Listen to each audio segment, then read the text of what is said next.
Nobody questioned why she came to Afghanistan. She was on CST duty, talking to Afghan women, gathering intelligence. But until that terrible night, nobody knew she had come here for revenge. Staff Sergeant Sarah Chen was 26 years old and serving as Cultural Support Team Leader at Forward Operating Base Chapman in Afghanistan's Helmand Province.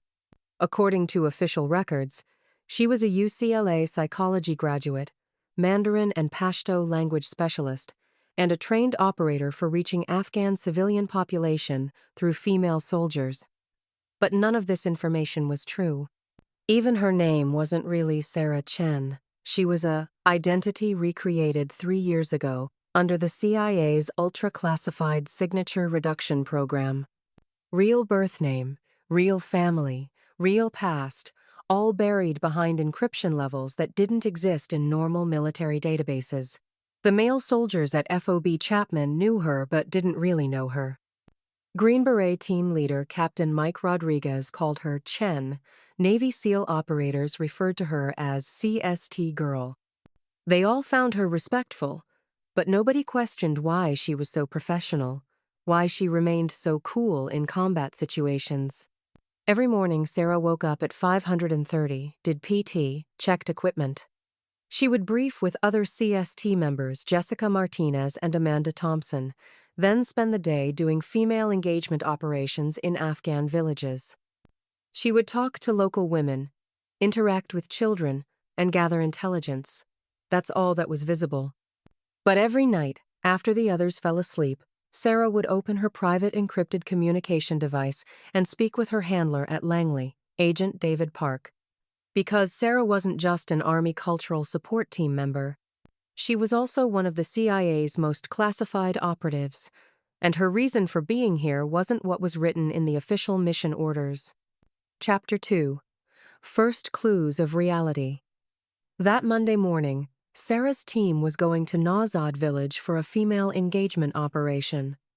They were escorted by 8 men from 3rd Special Forces Group for security. Team leader Sergeant First Class Danny Walsh never trusted Sarah.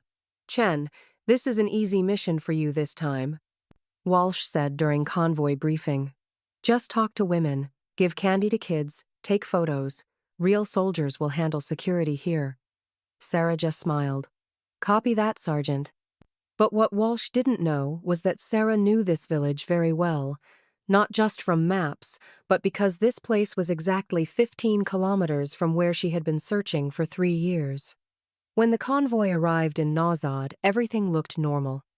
Mud brick houses, children playing in dusty streets, women in burqas watching from doorways. Sarah and her team went to the central compound to start meeting with the local Malik. But Sarah's attention was elsewhere. She noticed there were old bullet holes on the north wall of the compound. Specific patterns. There were also burned vehicle remains nearby. This was the place she had been looking for 3 years. During the operation, while Sarah was talking to Afghan women, one of them, an elderly woman, looked into her eyes and whispered, "You've been here before." Sarah froze. This was impossible. She was coming to this village for the first time, but the elderly woman continued, "You're the girl who fell from that helicopter. I remember you." Suddenly, everything changed. Because Sarah realized that someone in this village knew her real past. That night, after returning to the FOB, Sarah went alone to the communication tent. She opened her encrypted phone and called David Park. "Park here. This is Nightingale." Sarah's code name. "I need immediate background check on Nazad Village, grid reference 312,847. Something happened there 3 years ago." "What kind of something?" Sarah paused. "A helicopter crash. Special operations. Classified level." 10 minutes later, David called back. "Nightingale, what you're asking about is compartmentalized above your clearance level." "David, I think I was there." Long silence. "Explain." Sarah took a deep breath. "I think my memory was wiped. More than just identity change. I think something happened to me in that village 3 years ago, and someone wanted me to forget." "Sarah," David's voice changed. Using her real name meant serious business. Are you saying you think you remember something? I'm saying a local woman recognized me. And there are signs of a combat situation that matches with. Sarah stopped. She wasn't sure what it matched with, but something in her gut told her this was important. Stand by, David said. I'm checking something. 15 minutes later, David called back. Sarah, I need you to listen carefully. What I'm about to tell you is classified beyond your current assignment. Go ahead. 3 years ago, there was a Special Activities Division operation in that area. High-value target extraction. One operative was Kaya, but... David paused. The body was never recovered. Sarah's blood ran cold. Who was the operative? Code name, Firebird. Real name, Sarah Chen. What? Sarah, your current identity isn't just signature reduction. You're not who you think you are. The real Sarah Chen died in that village 3 years ago. You're someone else. Sarah dropped the phone. Her hands were shaking. This was impossible. She had her own memories. Childhood, family, training. But suddenly, everything seemed fuzzy. Not detailed. Like someone had given her a summary of a life instead of actual memories. The phone rang again. David's voice. Sarah, are you there? Who am I? She whispered. Your real name is Lieutenant Lisa Park. You were a Navy SEAL attached to CIA Special Activities Division. 3 years ago, your team was tasked with eliminating a high-value target in Nazad. The operation went wrong. Your entire team was killed, except you. But I survived? You survived, but you were captured. For 6 months, you were held by Taliban commanders. When we finally extracted you, your psychological state was compromised.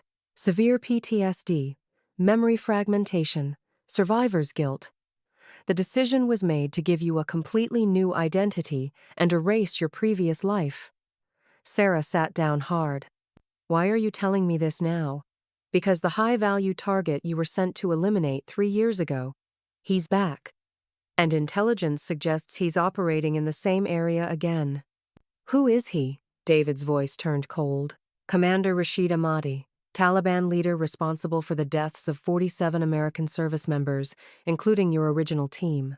And Sarah, Lisa, whoever you are now, you're the only one who's ever gotten close enough to identify him. That night, Sarah couldn't sleep. Fragmentary memories started coming back.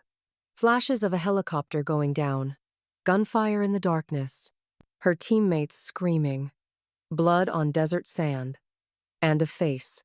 A bearded man with a scar across his left cheek, standing over her as she lay wounded. Speaking perfect English, you will watch your friends die, and then you will join them. Rashid Ahmadi. Suddenly, more memories flooded back. 6 months of captivity, torture, psychological manipulation. But also something else. She had learned things. Taliban communication networks, safe houses, command structures. Information that could destroy their entire regional operation. The next morning, Sarah approached Captain Rodriguez differently. Sir, I need to brief you on a potential high-value target in the area. Rodriguez looked surprised. Chen, that's not your job. You're CST. With respect, sir, I have information that could prevent American casualties. For the first time, Rodriguez really looked at her. Something in her voice was different. More authoritative. What kind of information? There's a Taliban commander operating within 20 kilometers of here. I know his patterns, his safe houses, his communication methods. How could you possibly know that? Sarah made a decision. Because I've encountered him before. That evening, Sarah requested a private meeting with the FOB commander, Lieutenant Colonel James Harrison. She had coordinated with David Park. Time had come to reveal her real mission. Colonel, what I'm about to tell you is compartmentalized at the highest levels. Harrison looked skeptical. Sergeant Chen, you're CST. What could you possibly have that's compartmentalized? My real name is Lieutenant Lisa Park, Navy SEAL, attached to CIA Special Activities Division. I've been operating under deep cover for 3 years. Harrison's expression changed immediately. Prove it. Sarah recited a series of classified code numbers that only someone with her clearance level would know. Harrison's face went pale.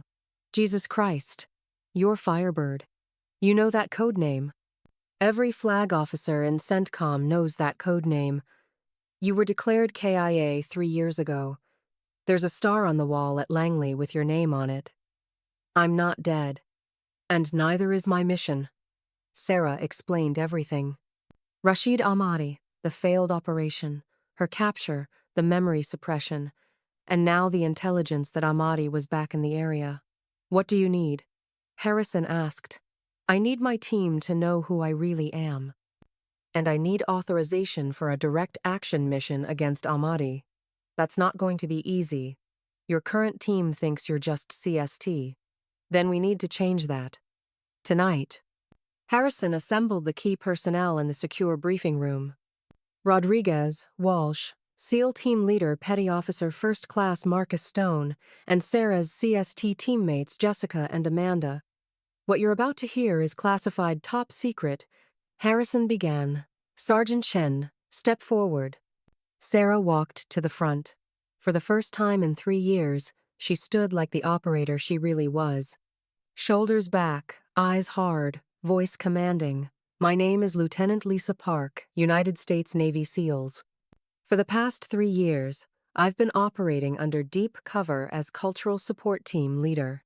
My real mission has been to locate and eliminate Taliban Commander Rashid Ahmadi. The room erupted. Rodriguez, that's impossible. Walsh, she's been making cookies with village women. Stone, no way in hell. Marcus, Sarah's voice cut through the noise. She looked directly at the SEAL. Remember Op Neptune's spear prep? Echo Base, Coronado, 2019? You were fresh out of buds. I was your instructor for close quarters combat. Stone's mouth dropped open. Holy shit. Ghost? That was my instructor call sign, yes. Stone turned to the others. Guys, I trained with her. She's legit. This woman can kill someone with a spoon. Jessica stared at her. Sarah, Lisa, all this time. And now we have a chance to finish what we started 3 years ago. Intelligence reports indicated that Rashid Ahmadi's safe house was in a compound 8 kilometers from Nazad village. He would be meeting there tomorrow night with other Taliban commanders. This is our one shot. Sarah explained to the assembled team. He's been a ghost for 3 years. Tomorrow night, all the regional leadership will be in one place. What's the plan? Rodriguez asked. Sarah spread a map on the table. Suddenly, everyone could see why she'd really been studying the terrain for months, why her cultural engagement had always seemed to have purpose beyond just talking to women. We insert here, Sarah pointed to a ridge overlooking the compound. 2 teams. Alpha Team, Marcus, Rodriguez, Walsh, provides overwatch and sniper support. Bravo Team, me, Jessica, Amanda, infiltrates the compound. Wait. Amanda interjected. We're CST. We don't do direct action. Sarah looked at her. You do now. Because this is bigger than CST. This is about stopping the man who's killed dozens of Americans. And what makes you think we can pull this off? Walsh asked, still skeptical. Sarah's expression turned cold. Because I've been in that compound before. I know every room, every entrance, every escape route. And this time, I'm not the one who's going to be captured. Next night, 2,300 hours. 2 Black Hawks lifted off from Fob Chapman. Sarah, now in full combat gear, looked like a completely different person. Gone was the friendly CST liaison. In her place was a hardened special operations killer. 2 minutes out, came the pilot's voice. Sarah checked her suppressed HK-416. Remember, this is capture or kill. Preference is kill. Ahmadi has too much blood on his hands to risk a capture gone wrong. They fast-roped into position. Alpha Team set up overwatch while Bravo Team moved toward the compound. Sarah led the way, every movement professional and silent. As they approached the compound walls, Sarah's memories came flooding back completely. The last time she was here, she was a prisoner. Tonight, she was the hunter. Overwatch, this is Bravo. I have eyes on target building. Multiple heat signatures inside. Copy Bravo, you are cleared hot. Sarah signaled to Jessica and Amanda. Her teammates had transformed too. Whatever doubts they'd had about her identity were gone. They were seeing a master operator at work. Breach in 3, 2, 1.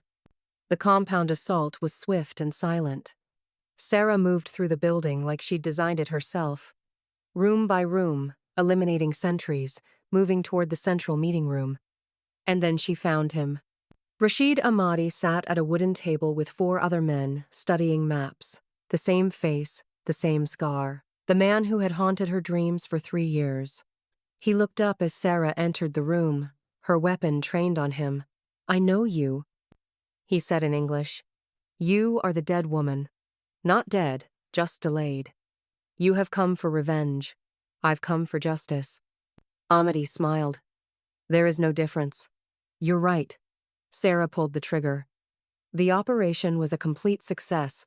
Rashid Ahmadi and his entire command staff were eliminated. No American casualties. The Taliban's regional command structure was destroyed. Back at FOB Chapman, Sarah sat in Harrison's office. So what happens now? Harrison asked. Now I go back to being dead. Sarah said. Lisa Park officially died 3 years ago. Sarah Chen was always just a cover identity. And what identity will you take next? Sarah smiled for the first time in years. I think I'll try being myself for a while, whatever that means. The Army would be lucky to have an operator like you. The Army already does, they just don't know it yet. As Sarah walked out of the office, she passed Jessica and Amanda. So, what do we call you now? Jessica asked. You can call me Sarah, it's as real as any other name. Are you staying with CST? Sarah looked out at the Afghan mountains where she'd found her purpose again. For now, there are still bad guys out there who think American women are easy targets. She smiled grimly. Someone needs to correct that misunderstanding. 6 months later, Staff Sergeant Sarah Chen, officially now her legal name, was promoted to Sergeant First Class and assigned as Senior Cultural Support Team Instructor at Fort Bragg. But occasionally, very occasionally, she would disappear for weeks at a time on training exercises, and Taliban commanders in remote regions of Afghanistan would start disappearing. The male special operations community began hearing whispers about a female operator who could appear out of nowhere, eliminate high-value targets, and vanish like smoke. They called her Ghost. Sarah never corrected them. She'd learned that the best revenge wasn't killing the man who'd wronged you. It was becoming so dangerous that his successors were afraid to sleep at night. 1 year later, Sarah received a message from David Park. A simple text. New target identified. Are you interested? Sarah looked at the message for a long time. She was now training the next generation of female special operators. Women who would never have to hide who they were or pretend to be less dangerous than they actually were. She typed back, "What's the timeline?" Because some women were teachers. Some women were wives and mothers. Some women were healers. And some women were weapons. Sarah Chen was all of these things. But most importantly, she was finally herself. And that was the most dangerous thing of all. Nobody had questioned why she came to Afghanistan. But now everyone knew. Revenge was a dish best served cold, and Sarah Chen was a master chef. Thus, the world-famous cultural support team leader learned she was actually one of the world's deadliest female operatives. Sometimes, your real identity is much more powerful than the identity given to you. And sometimes, you don't go back to forget your past, but to remember it.